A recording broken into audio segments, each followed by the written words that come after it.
Welcome to It's the Muppet Show. I'm Heather. I'm Jason. Today we're watching Season 1, Episode 5, with our very special guest star, Rita Moreno. Oh my gosh. I mean, this one, it's going to be really hard to contain ourselves. I think know. we're both super excited for this one. Yep. So it originally aired September 20th, 1976 in the U.S. Actually, this was the first episode broadcast in many U.S. cities. So Because everybody wants to see her. Right. So, what was she doing in London in 1976?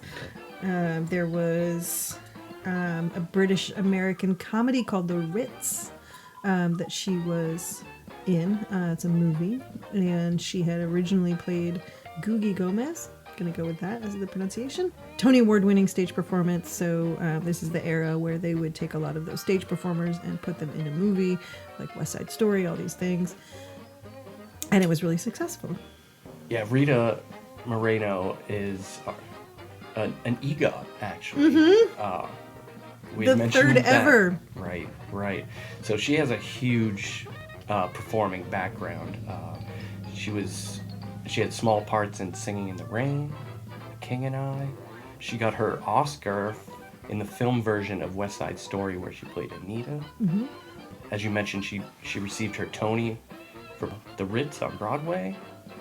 And the Grammy she got from the Electric Company. Oh, funny. I didn't realize that. Nice. Yeah, the Electric Company. I mean, great. So, I mean, you can see how maybe, working with, Children's Television Workshop, she was also a little bit more available to Absolutely. the Muppets. Yeah. And I think it's important to note that it was this performance on The Muppet Show that got her Primetime Emmy and sealed the EGOT. Yeah. This is where the Emmy comes from, right? She's one of those just classic, got the start on Broadway and transitioned very strongly to movies and to TV. Absolutely. Incredibly successful woman, and she's still acting and producing currently. I love, she stands for so many things and has always stood for so many things, like her whole life. So she made a comment when she won for West Side Story for her Oscar, and then she didn't play another movie role for 8 years because all she was getting offered was these really stereotypical parts. Yeah, exactly. Yeah. That's cool. Barefoot. She's very and aware. Latina, and the Ritz, the plot for the Ritz. I don't know if I haven't seen it. I looked it up. It's it's a classic romp, and with weird misunderstandings. This guy comes into a gay bathhouse in Manhattan. He's a heterosexual. He takes refuge from a mobster who's hunting him down, and he gets mixed up with Rita Moreno's character because she's this third-rate entertainer. She wants to be Broadway. She thinks he's a producer, but he thinks she's a man in drag. Oh, God. And so, his wife shows up, and there's all these misunderstandings. So crazy. But she's talking about these, gay rights in the world of gay performers in 1976. Great. And earlier that on stage. Right. And then her more modern work, her very modern work, was a remake of One Day at a Time, the 1976 sitcom, but this time it's a Cuban-American family. It's a single mom who's an army vet. She's dealing with PTSD. She has her kids. She has her Cuban mom, who is Rita Moreno. I definitely remember the original show, for sure. I don't think I've seen the remake. I haven't seen the remake, and I really didn't see Netflix promoting it that much, which I think is weird. Is it on Netflix? Yep, it's a Netflix original. It's probably going to be in, which means it's in our queue. Yeah, absolutely. Now it is. Yeah, We're saying this really close to our phones and computers. But that show, the modern one, deals with mental illness and immigration and sexism and homophobia. She's still really up front. Awesome. Yeah. Well, great. I mean, I love her a lot. I'm ready for this. So let's fire this up. All right. Right off the bat, it's the Muppet Show. With our very special guest star. So still, classic opening. I love it. I was lucky enough to be at the Muppet Theater. We both were. I forgot you'd been to the Muppet Theater in Disney. This is maybe odd, but the way that Rolf's ears, when he's playing piano in the intro, the floppiness, since I was a kid, has always been one of my favorite things. It's tactily very visually pleasing. It's very rhythmic. And Fozzie's dropping a joke on the market. state of the economy. They're introducing Rita. Oh, Animal. And Animal takes a good sized bite out of it on that face. Oh my god. So Animal takes a bite out of her shoulder and she just looks disturbed at first, and then in the camera she's like, oh, it's fine. It's fine, it's Animal. Oh, it's great. Animal's like the biggest womanizer in the whole show. Well, we'll get to that. When Gonzo strikes the O, it kind of just like reverberates back through him. Pretty classic. So with the intro with Kermit and Fozzie, and basically Fozzie's giving Kermit this joke. Yeah, fed him a bad line. Yeah, dancing elephants without costume. Pretty bad joke. Okay, so right off the bat, they're giving us Rita. Yep. And this skit is a riot. We're opening in this cafe, and Rita sees her man talking it up with Piggy, and she starts slapping him around. Look at those. It's all super French. Tango? Yep, this is a tango. I was going to get to that. Yeah. She's got totally distracted there. So they're doing the song I Get Ideas, which is a tango. It's actually, when I looked it up, it says it's called an Apache dance. It's popularized in the 1900s, a very Parisian French dance. And it's that similar to the Ruth Buzzy line where they're like beating each other up through the whole thing. Yeah, she's throwing this dude around, and it's sometimes it's a live person in a Muppet costume, and sometimes it's just a limp fake Muppet that she's just throwing around. Piggy is... Yeah, the editing is really impressive because it goes really from like a full-size human in a Muppet costume. It's one of those full-size Muppets. Yep. To the I'm going to throw you across the room. That's John Lovelady performing the full-size Muppet. And he's a professional dancer and choreographer who worked with the Muppets for quite a few episodes. Oh my god, this is just smacking the... Oh, okay. I mean, so there's some violence against women. Just straight violence. It's not even just violence. It's women. Group violence. She's drinking. She just took a shot, kissed him, smashed a bottle over his head. Louis so this is a pig bar. Like everybody here is a pig. And Miss Piggy, when Rita's not dancing with her partner, Piggy is just all over him. You know, other people had hits with this song, I Get Ideas, but Louis Armstrong made it to number 13 in 1951 with it. It's a good track. I heard it. I think Miss Piggy has taken notes on her karate chop. Oh my god, she is windmilling this dude over her head and out through the brick wall. Excellent. Holy god. She's got a little sequin. What do you think of that little sequenced beret she's got on? Her little it's a good look. Ooh. Oh, you just kicked her out through the door. Kicked her in the fanny. Through the wall. Yep. And everyone takes a shot at the end. There's been lots of shots. We should have actually counted how many shots we now going. He's down. Yep. And now he's down. Yep. And the audience loves it. So we get the backstage. We see the the Frenchman from the act reeling, trying to make it upstairs. The pigs are coming back. Oh, and the phone rings. So we get the running gag of this episode where Fozzie is answering the phone, and it's various utilities basically. And the first one was from the water department. He gets hosed in the face. What do we got here? Veterinarian's Hospital, which we haven't seen a lot yet. Nope, this is the first appearance of Veterinarian's Hospital. Yep. I love Veterinarian's Hospital. I don't know about you. It's great. Oh yeah, and this is still Janice's whack voice. Yeah, her and old Piggy. Voice. Yep. Yeah, they're still figuring out everybody. Yeah. Well, because Frank Oz is Piggy and Fozzie, so it might have been hard to do both. I mean, good. Both voices. They could do it. Very talented, but the set, I love it. There's nothing better, really. It's just it's one-liner after one-liner. Yeah, visually one of my favorite sets. This and like Pigs in Space, it's got the same kind of vibe. I love those. There's so much good stuff to get to. And so they're trying to resuscitate Fozzie. Actually, there's no medical treatment going on. Yeah, Fozzie's just laying there also telling jokes. Yep. Oh yeah, the narration, the voice of God coming out of the... Join us next week. Continuing the story of the who's gone to the dog.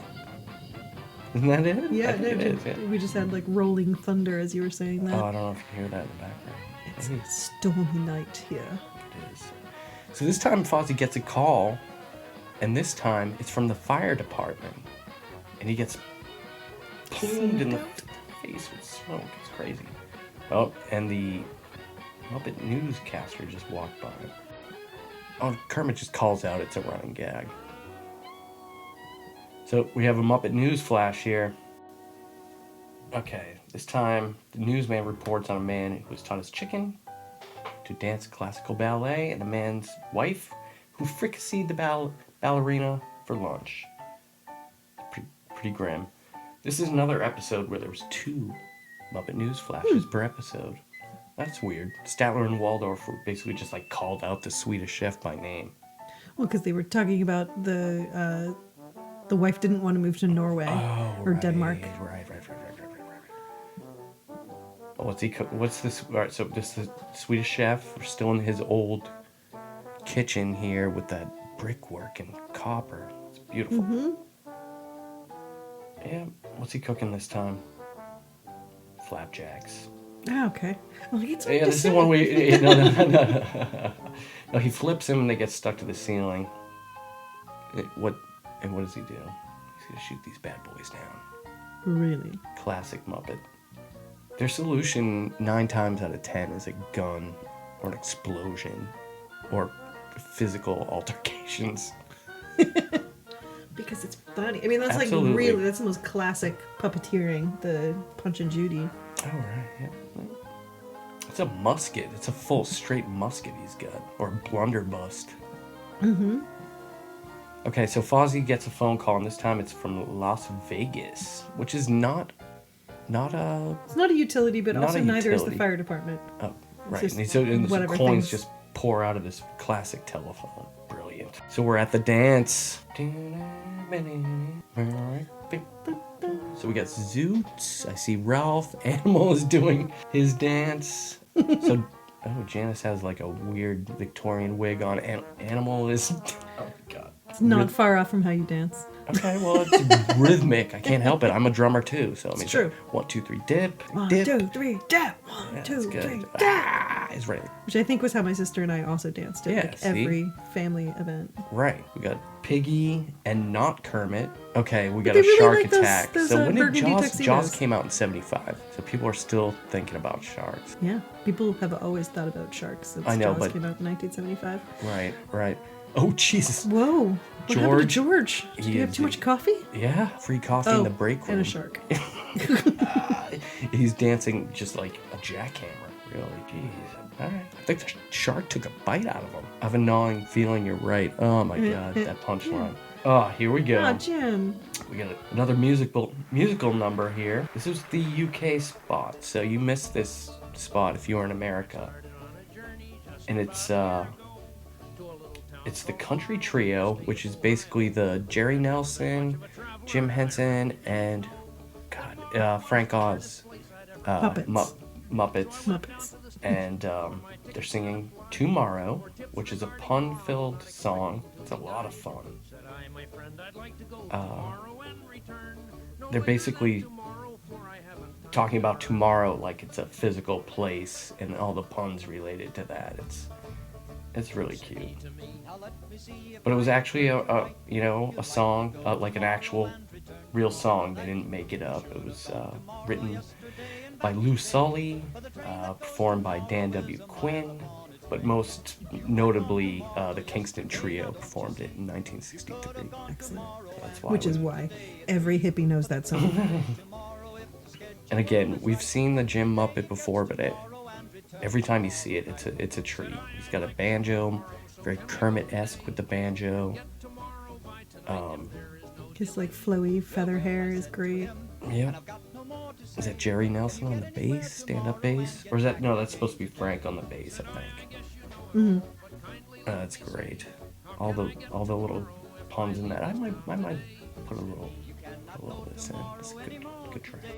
For the train that goes tomorrow is a mile upon its way. I was so disappointed, I was mad enough to swear.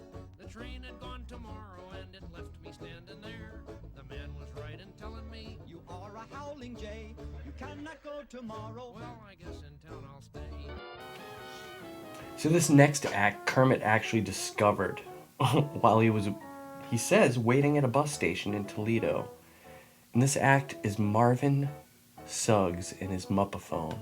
This act, I remember this as a kid, and Marvin Suggs is terrifying, okay? This dude is abusive to his Muppaphone. These are just like little... They're like tribbles. They're like tribbles. They're sentient. I mean, this is a sentient instrument. It's a sentient pom-pom. They're pom-poms, and they understand pain, and that's how they make music. This dude strikes them with a mallet. But the song that they're performing is Lady of Spain. I love it and I hate it all at the same time. I'm so conflicted by it. I like the sparkles on his Muppaphone. I like the Muppaphone. I love them. Yeah, but look at it. I mean, he's a similar bass to the questionable Turkish character from I think he's the same guy. His little mustache, his I'm not trying to, no one's trying to profile this guy. I'm just saying. No, he's wearing a weird like mariachi outfit. He's got a really high voice too. He's like, he's horrifying. But I love this act. Like, ow, ew, ow, ow. Like, I don't know, ladies, so the rhythm, but they are sad.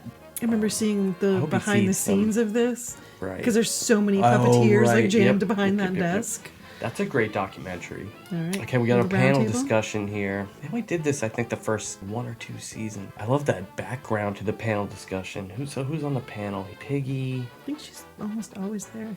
Yep.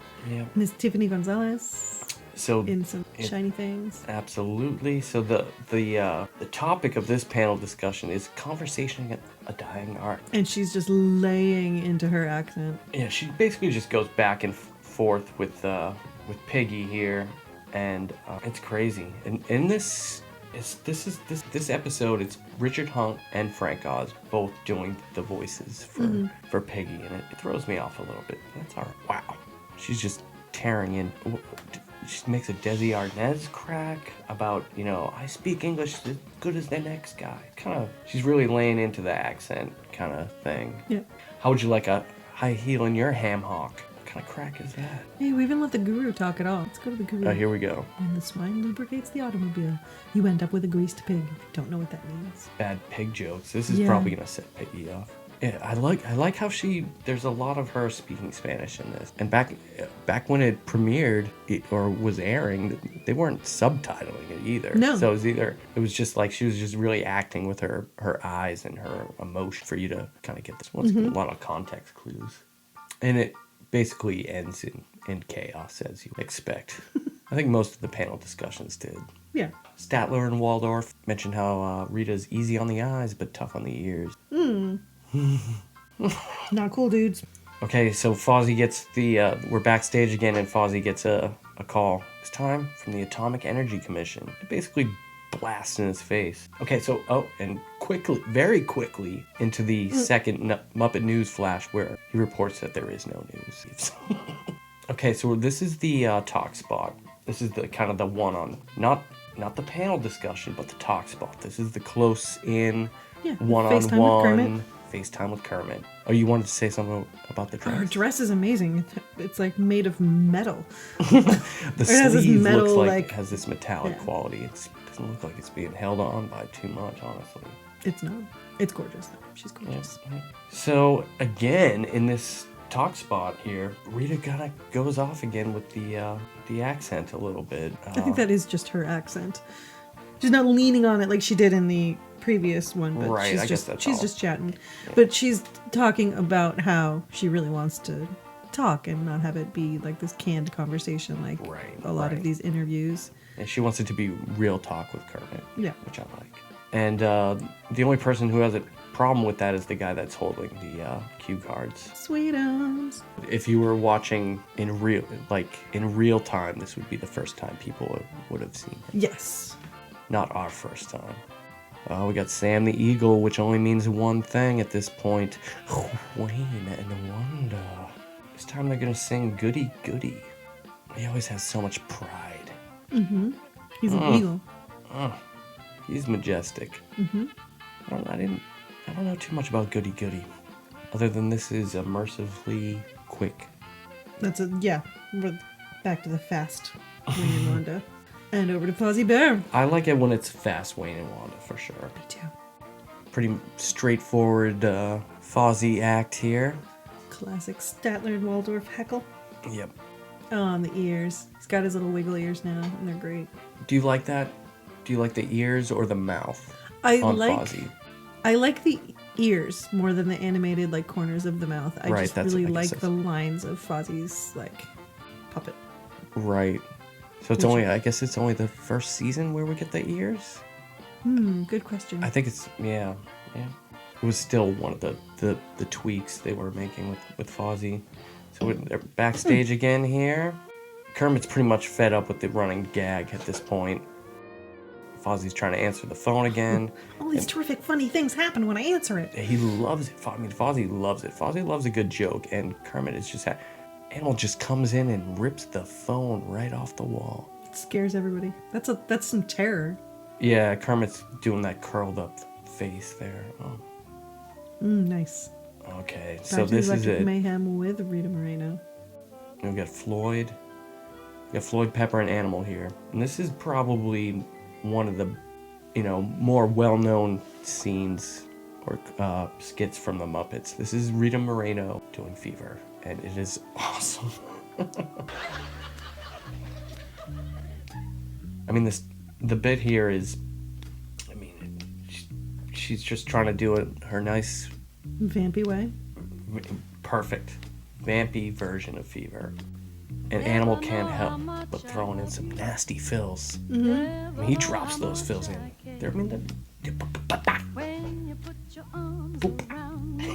He's just...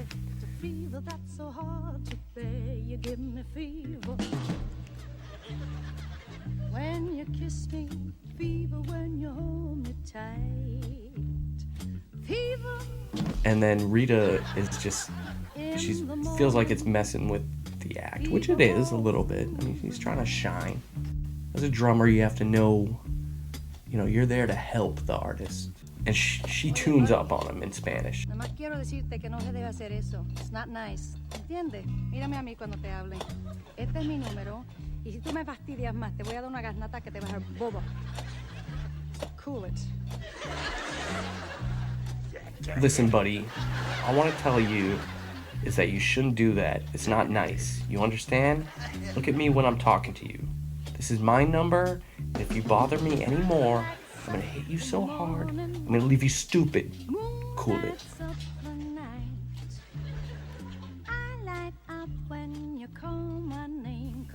So Peggy Lee basically had probably the most well-known version of Fever. Put out in 1958. It's an Edward Cooley and Otis Blackwell song. But this version is probably my favorite. And it ends with a huge cymbal crash on Animal's dome. It's a shade. Yeah, and Animal loves it. Animal straight up says, "That's my kind of woman." Well, that was it. Oh, that's the end of the episode. Yeah. Oh, that's the end of the episode, and she's back with her French boyfriend, and she tosses her. I like that dress. That dress is amazing. Yep. Okay, Kermit. He loves it. Oh my god. So she is great to the end. She really is. I mean, there's a reason why she won an Emmy for this. Oh. She's another one who absolutely knows how to act with Muppets. Right, and that's like a huge difference. Yeah. There's some people just show up on the Muppet Show, and then they do their thing. Right. With like Muppets as decoration, but then she's like interacting with them. I can't get over it. She's great. I don't even need to ask you what you thought of this episode. I know exactly what you thought about this episode. It's just what I thought. So I'll just say thank you for joining us. For more, It's The Muppet Show. Check us out at itsthemuppetshowpodcast.com. You can also listen and watch clips with us on YouTube at /It's The Muppet Show Podcast, where you can like and subscribe if you want. Who do we have next? Jim Neighbors. Jim Neighbors. That's going to be good too. It is. I feel like we're in a good little pocket here. Mm-hmm. So I guess we'll just see you next time. I can't wait. Thanks for joining us. Yay!